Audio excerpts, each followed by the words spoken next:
Hello, we're just going over the Lab 4 questions. And the first one, why do professional platforms separate core integrations from community-supported extensions?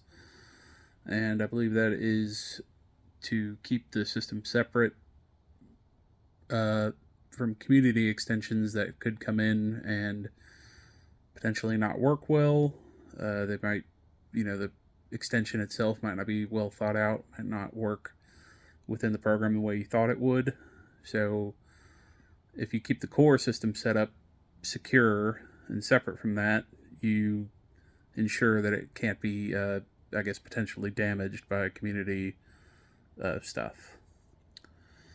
Question 2, what role does GitHub play in managing access, updates, and accountability? I think that's with most networks. Or in my example, I'm the admin, and it helps me manage access to the network itself.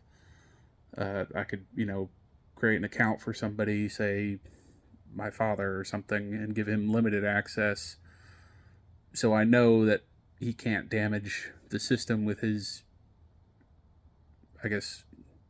ignorance is probably a mean way of putting it, but I wouldn't want him downloading stuff and trying to add on to it if he doesn't really understand what it does, or without creating a backup or that sort of thing. And why must integrators evaluate when not to use community-supported tools?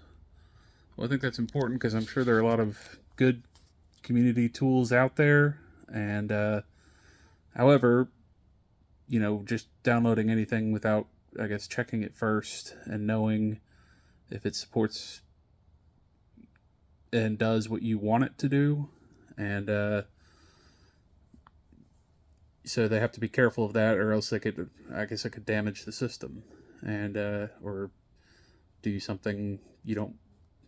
I don't know. I don't understand it fully, but I think it's just about managing your own system and keeping it running.